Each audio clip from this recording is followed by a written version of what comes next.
یہ ہو نہیں سکتا کہ عمران خان صاحب پہ 200 FIR ہو اور شہباز شریف پہ جب ہماری حکومت آئے گی 300 FIR نہیں ہو. یہ ہو نہیں سکتا. یہ ہو نہیں سکتا کہ عمران خان صاحب کی بیوی جیل میں ہو اور شہباز شریف صاحب کی 2 ہو 3 ہو یا 4 بیوی ہو, چاروں کے 4 جیل میں نہ ہو. یہ ہو نہیں سکتا. آپ نے جو بیچ مارک رکھا ہے انشاءاللہ تعالی میں وعدہ کرتا ہوں کہ ہم آگے جائیں گے. اگر میں کسی کا حق کا کے اسمبلی میں آیا ہوں تو مجھ پہ بھی لعنت اور میرے بچوں پہ بھی منالت. ہمت کر کے ہر بندہ جو تقریر کرے گا یہ الفاظ دہرائے. جناب اسپیکر صاحب, اس اسمبلی میں ان لوگوں کو موقع ملنا چاہیے اور ان لوگوں کا حق ہوتا ہے جو ووٹ سے اسمبلی میں آئے. اسپیکر صاحب آپ کے تو 17 میری نظر میں سب ووٹ سے آئے, الیکشن کمیشن نے نوٹیفائی کیا. آپ کے 17 ممبران الیکشن جیت کے آئے تو اسی تناسب سے آپ اس کو موقع دیں, اور جس تناسب سے ہم الیکشن جیت کے آئے ہمیں اسی تناسب سے موقع لے. منسٹر صاحب آسان کرتے. میں 2013 میں نئے بنا ہوں, میں 2018 میں نئے بنا ہوں, میں اب میں نئے بنا ہوں. اگر میں کسی کا حق کا کے اسمبلی میں آیا ہوں تو مجھ پہ بھی لعنت اور میرے بچوں پہ بھی منالت. ہمت کر کے ہر بندہ جو تقریر کرے گا یہ الفاظ دہرائے. بسم اللہ الرحمن الرحیم. جی جناب اسپیکر صاحب, ایوریج گروتھ اگر ہم دیکھیں تو 2.3% گروتھ ہے, اور آبادی میں اضافہ اگر دیکھیں تو 2.5% جو ہے آبادی میں گروتھ ہے. تو اندازہ کر لے کہ ملک ترقی کر رہا ہے یا پیچھے جا رہا ہے. ایک ہماری حکومت تھی جس میں کووڈ کے باوجود جو ہے 6% پہ گروتھ تھی. عجیب بات ہے, جب موجودہ وزیر اعظم صاحب اسی ٹائم جب بات کرتے تھے تو کہتے تھے جس کی تنخواہ جو ہے 30,000 سے کم ہوگی تو اس کو غریب جو ہے مانا جائے گا. اس ٹائم اسپیکر صاحب جب پیٹرول کی پرائس جو ہے 135 روپے پر لیٹر تھی, جب ڈالر کی قیمت 107 روپے پر لیٹر تھی, لیکن موجودہ منسٹر صاحب نے فرمایا کہ جس کی تنخواہ 8,400 روپے سے زیادہ ہوگی اس کو ہم غریب نہیں مانیں گے. اندازہ کر لیں. یہ بدقسمتی ہے اس ملک کی. ان کا ایک ہی ایجنڈا ہے اور باتیں اتنی بڑی بڑی کرتے. کل وزیر اعظم صاحب نے میری درخواست کی کہ وزیر اعظم صاحب آپ نے تو آج سارا حال بھر کے سب سے جو ہے ڈس بجوائے, اپنی تعریفوں کے گن گائے. یہ عمران خان صاحب جب وزیر اعظم تھے تو ایران اور امریکہ کی اس نے کوشش کی, اس نے کردار ادا کیا تھا. ایران اور سعودی عرب کے جو تعلقات خراب تھے اس وقت کی وزیر اعظم نے اس میں کردار ادا کیا تھا, اور ہم سب کو فخر ہے اگر پاکستان نے اس میں کردار ادا کیا ہو.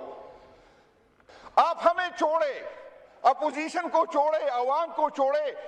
جس کا تصویر آپ نے الیکشن میں اپنے ساتھ لگایا ہے بیان, اس کو تو انصاف دلا دینا. اس کو انصاف. وہ بیچارہ آج تک کہہ رہا ہے کہ مجھے کیوں نکالا. میاں صاحب یہ نہ پوچھے کہ ہمیں تجھے آپ کو کیوں نکالا, یہ پوچھے کہ مجھے کیوں لے کے آئے ہو اس ملک میں جب وزیر اعظم بنانا ہی نہیں تھا. اور ہمیں کل یہ کہہ رہے تھے ہمیں ایران کی قوم پہ فخر ہے, ہمیں ایران کی حکومت پہ فخر ہے کہ اس نے ایک سپر پاور کی مقابلہ کیا اور اس کو مجبور کیا کہ اس کو ایک ایگریمنٹ پہ لے کے آئے.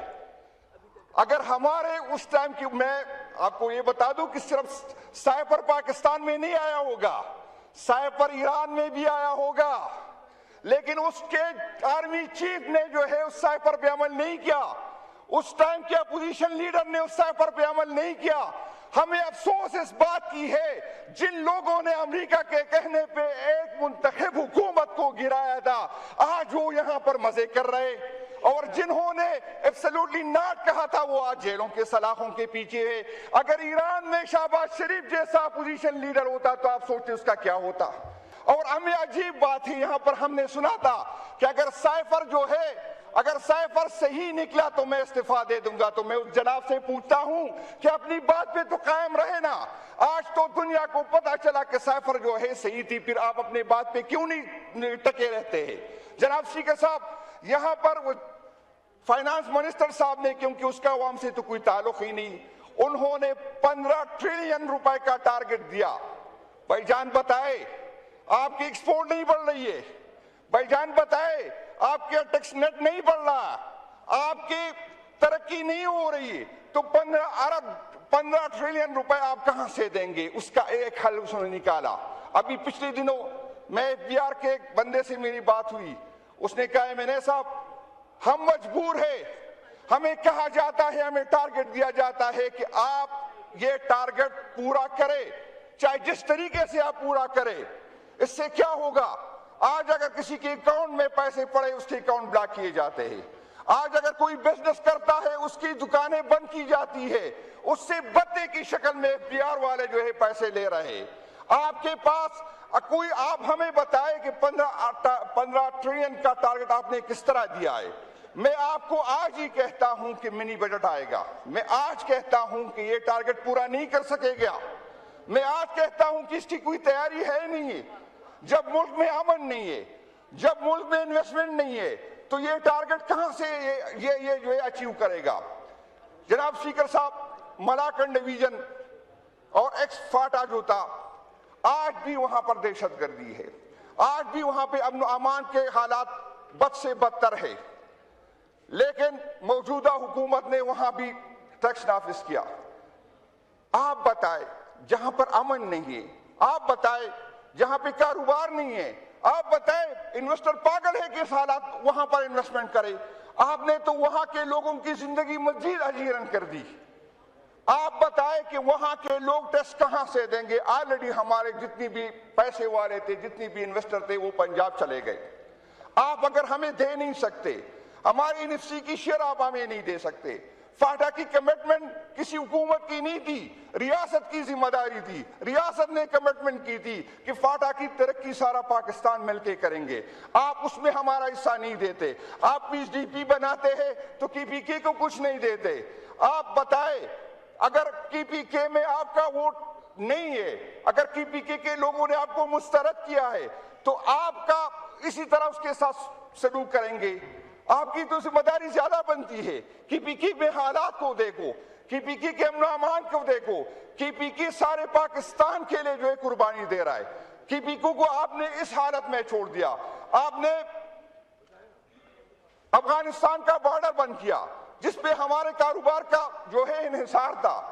آپ غریب کے پیچھے تو پڑ جاتے ہیں، جو ایک بوری گندم کے وہاں لے کے جاتا ہے آپ اس کو تو پکڑتے ہیں، جو ایک چھوٹا سا لوٹا جو ہے گھی کا لے کے جاتا ہے اس کو پکڑتے ہیں. جناب اسپیکر صاحب، اس ملک پہ رحم کریں. اس حکومت میں اداروں کو ہم نے بے توقیر کیا، اس حکومت میں آئین کو بے توقیر کیا، اس حکومت میں ہم نے قانون کو بے توقیر کیا. آپ لوگوں میں اتنی ہمت نہیں ہے کہ جواب دے. آپ لوگ ہمارا کیا مقابلہ کر سکے؟ میرے بھائی انجینئر صاحب منسٹر تھے وہاں پر گلگت بلتستان میں، ماشاءاللہ 2 مہینے رہے، سرکاری پروٹوکولوں میں رہے، سرکاری ریسٹ ہاؤس میں لگے، لیکن اس ٹائم لیکن وہاں کے چیف الیکشن کمشنر میں اتنی ہمت نہیں تھی کہ انجینئر صاحب سے پوچھے کہ بھائی جان آپ یہاں کیا کر رہے. میں 20 گھنٹے رہا اور مجھے وہاں سے نکالا گیا، اور پھر کہتے الیکشن آپ نے جیتے. بھائی جان ہمت ہے تو آؤ، ہمت ہے تو مقابلہ کرو، ہمت ہے اکٹھے ہو کے مقابلہ کرو. یہ جو آپ کے ساتھ لمبی لمبی تقریری کریں گے، پھر محسن نقوی صاحب ہاتھ سے پکڑ کے زبردستی لے کے آئے گا، پتہ نہیں ہاتھ سے پکڑے گا یا کان سے پکڑے گا، زبردستی آپ سے ووٹ لے جائے گا. یہ ڈرامہ ختم ہونا چاہیے. آپ لوگ اکٹھے ہیں، آپ لوگ ساتھ ہیں اس ملک کو بگاڑنے میں، جمہوریت کا بیڑا غرق کرنے میں. وائنڈ اپ کریں پلیز. سر جی ابھی وائنڈ اپ کریں. آپ 14-15 منٹ پہ چلے گئے ہیں، 7 منٹ تھے آپ کے ایلوکیٹڈ. ہم جب یہاں حکومت میں ہوتے تھے تو سعد رفیق صاحب اکثر آتا تھا اور ہمیں کہتا تھا کہ ہم تو بھگت رہے، آپ بھگتیں گے. شاید ہمیں سمجھ نہیں تھی، شاید ہمیں سمجھ نہیں تھی. اگر اس دن ہم سمجھتے تھے تو یہ نہیں بھگتتے. تو میں آپ کو کہتا ہوں یہ ہو نہیں سکتا کہ عمران خان صاحب پہ 200 FIR ہو اور شہباز شریف پہ جب ہماری حکومت آئے گی 300 FIR نہیں ہو. یہ ہو نہیں سکتا، یہ ہو نہیں سکتا کہ عمران خان صاحب کی بیوی جیل میں ہو اور شہباز شریف صاحب کی 2 ہو 3 ہو یا 4 بیوی ہو، چاروں کے 4 جیل میں نہ ہو. یہ ہو نہیں سکتا. آپ نے جو بیچ مارک رکھا ہے انشاءاللہ تعالیٰ میں وعدہ کرتا ہوں کہ ہم آگے جائیں گے. مجھے اپنی تکلیف نہیں ہے لیکن مجھے انجینئر صاحب میرے بھائی ہے, میں رات کو سوتا ہوں تو مجھے اس کی چیخیں آتی ہے کہ یار یہ بیچارہ کب جیل میں ہوگا. امیر مقام صاحب کی طرف بار بار ہم تو بھگت رہے